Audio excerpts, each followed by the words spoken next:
Good morning students. तो आज हम लोग सीखने वाले हैं माइनर्स एंड कोफैक्टर्स।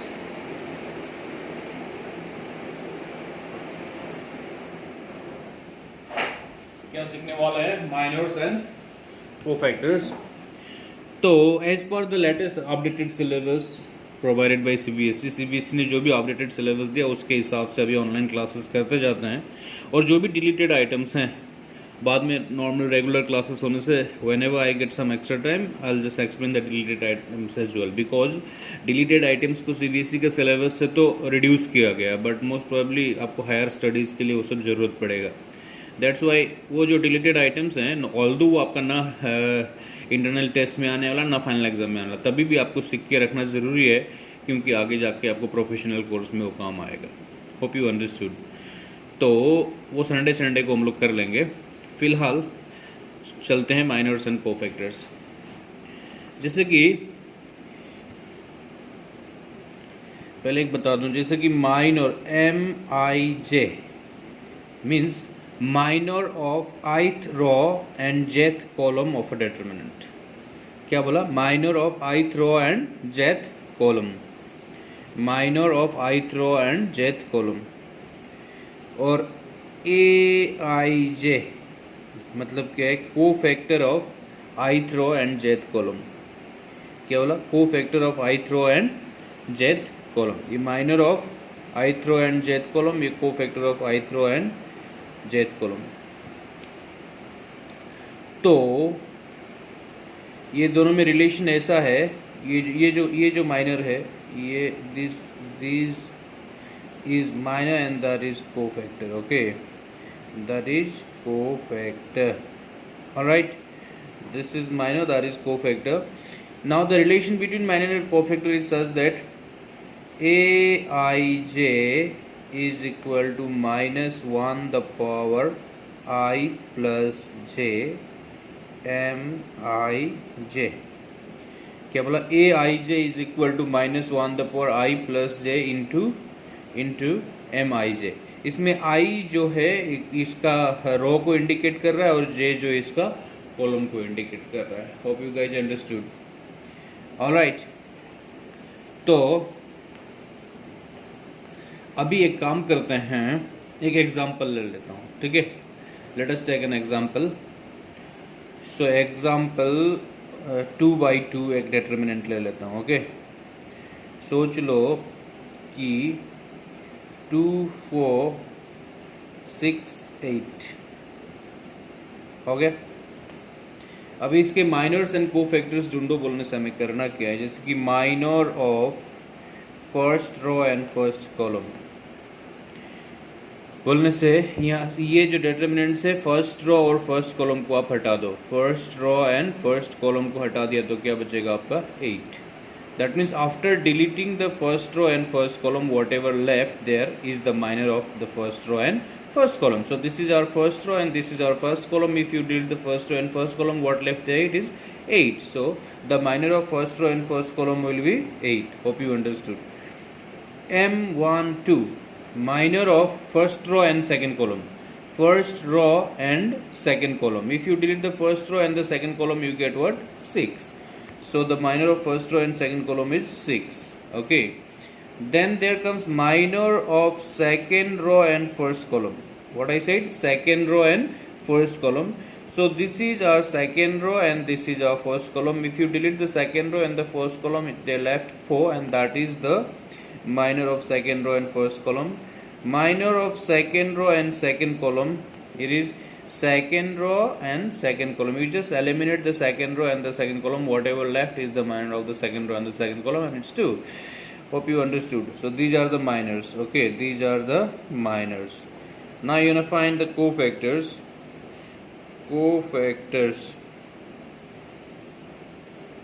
कोफैक्टर्स क्या है कि माइनर्स निकल चुके, मतलब कोफैक्टर्स निकल गया।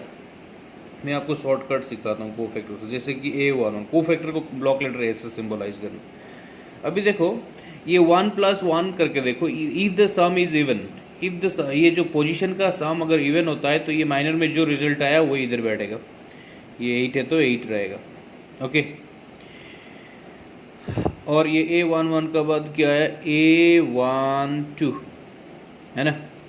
चलो एट द पोजीशन 1 + 2 कितना आया 3, it turns out to be odd.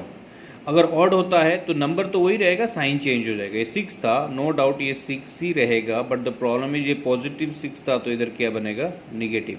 अगर ये निगेटिव 6 होता तो क्या हो जाता, पॉजिटिव। मीन्स पोजीशन को ऐड करने से अगर ऑड होता है the result will be as it is they in the minor, but the sign will get change. ऐसा क्यों, आपको यहाँ पे मैंने दिखाया था ना, इधर देखिए aij is equal to -1 the power i plus j mij बोला था कि नहीं। तो अभी अभी अभी कुछ देर पहले जो मैंने सॉल्व किया था उसी का एग्जांपल लेके चलो। जैसे कि तुम्हारा m11 कितना आया था हमारा 8, m11 कितना आया था हमारा 8 है ना। तो अभी a11 देखो, ये a11 निकालो बोलने से क्या करना पड़ेगा, a11 is -1 the power 1 + 1 m11 as per this formula. यहाँ देखो aij is equal to -1 the power i plus j mij था कि नहीं। तो मैंने a11 निकालने के लिए -1 द पावर 1 + 1। तो देखो आपका जब कभी भी ना, ये देखो 1 + 1 क्या हो रहा है 2, जैसे कि ये 1 था, ये 1 था, 1 + 1 2 इवन हो रहा है, ये 1 + 1 2 इवन हो रहा है। इवन होने से ये साइन जो क्या होगा, -1 द पावर इवन नंबर 1 हो जाता है, ठीक है ना। तो साइन चेंज नहीं होगा, -1 द पावर इवन नंबर 1 हो गया। m11 का वैल्यू क्या था 8, तो 1 × 8 क्या हुआ 8। हाउएवर अगर ये सोच लो कि m12 was 6, so a12 will be -1 the power 1 + 2 m12, am I right? सो ये देखो -1 द पावर 1 + 2 क्या हुआ 3, ऑड हो गया। Negative -1 the power odd number होने से -1 होता है, इंटू m12 का वैल्यू कितना है 6। तो ये क्या हो गया, -1 × 6 क्या हो गया -6। तो आप लोग को यहाँ पे मैंने शॉर्टकट बताया, वेरी सिंपल। कोफैक्टर फाइंड करना बहुत आसान है, माइनर निकाल लेना। उसके बाद जैसे कि you are going to find the cofactor a11, you just add the position, if it turns out to be even then m11 जो था एज इट इज़ वही a11 होगा। हाउएवर अगर दोनों पोजीशन को ऐड करने से ऑड नंबर आता है तो नो डाउट m12 का वैल्यू जो है वही रहेगा, बस साइन चेंज हो जाएगा। यहाँ में पॉजिटिव था तो यहाँ नेगेटिव होगा, यहाँ पे नेगेटिव था तो यहाँ पे पॉजिटिव होगा। Hope you guys understood. तो ये क्या होगा अभी आप लोग बताओ। तो चलो a21 2 + 1 क्या हो रहा है 3, ऑड हो रहा है, तो वैल्यू तो नो डाउट यही रहेगा।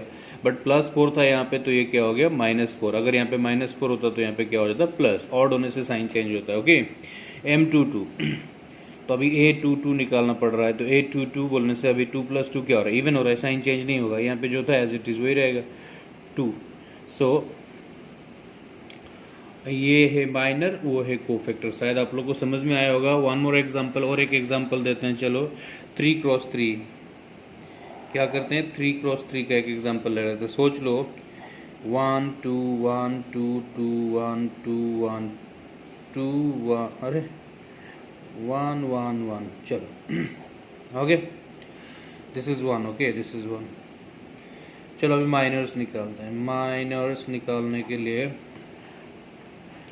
जैसे कि m11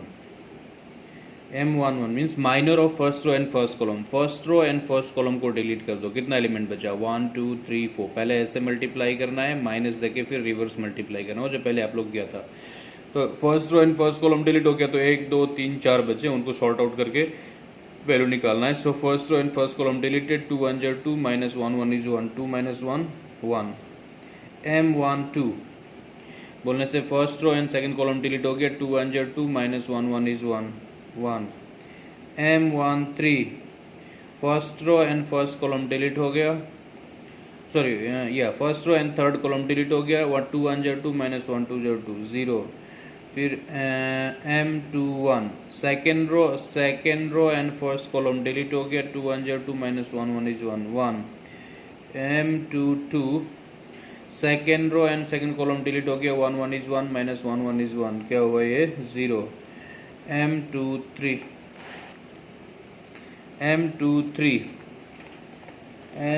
एक मिनट, हाँ m23 2 3 1 1 is 1 -1 2 2 1 -2 कितना हो गया -1। फिर क्या आएगा m31 में जाओ, third row and first column deleted, then 2 1 2 minus 2 1 2 2 1 2 minus 2 1 2 क्या हो गया 0 m32 third row and second column delete क्या बोला third row and second column delete 1 1 is 1 minus 2 1 2 minus 1 उसके बाद आया आपका ये m33 बोलने से 33 third row and third column deleted 1 2 2 minus 2 2 4 2 minus 4 minus 2 तो ये हो गया ये सब हो गया माइनर्स एंड माइनर्स। अभी क्या निकालना हमें कोफैक्टर्स। तो कोफैक्टर्स तो आप लोगों को सिखाया ही मैंने है ना a11 इवन हो गया दोनों प्लस करने से तो यहाँ पे जो रिजल्ट है वही रहेगा यहाँ पे 1 रह गया a12 ये a12 1 + 2 3 ऑड हो रहा है +1 है इधर तो ये क्या हो जाएगा -1 तो a13 ये तो 0 है 0 ही रहेगा a21 बोलने से 2 + 1 3 ऑड हो रहा है तो ये तो 1 है तो ऑड होने से साइन चेंज होकर -1 होगा a22 0 होने से इट्स सिंपल ना प्लस ना माइनस वो 0 ही रहेगा। उसके बाद फिर आपका क्या रहा a23 इधर में 2 3 ऑड है ना ऑड होने से नेगेटिव रहना चाहिए ऑलरेडी इधर में नेगेटिव है नेगेटिव एंड नेगेटिव क्या हो गया पॉजिटिव साइन चेंज होगा बोला था ना हमें ऑड हो गया तो -1 तो चेंज हो गया क्या हो गया +1 हो गया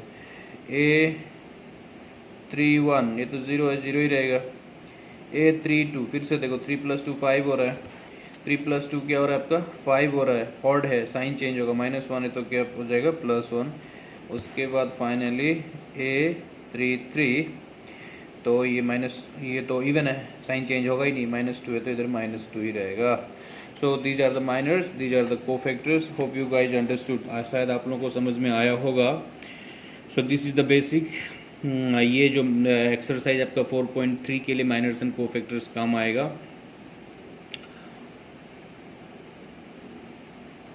कर लेना 4. माइनर्स एंड कोफैक्टर्स बस all right exactly I forgot this is 4.3 और 4.4 बस वहाँ पे जाकर टॉपिक ढूंढ लेना। एक एक्सरसाइज में आपका एरिया ऑफ ट्राइंगल्स बोल के है एरिया ऑफ क्या बोला area of triangles I guess this is 4.3 this is area of triangles is 4.3 okay and minors and cofactors is 4.4 minors and cofactors is 4.4 you guys go and check it anyway follow और ये जो minors and cofactors का exercise जो text book में वो complete कर लो छोटा सा एक्सरसाइज है कंसेप्ट मैंने बता दिया just following this concept you can complete the exercise. Thank you very much.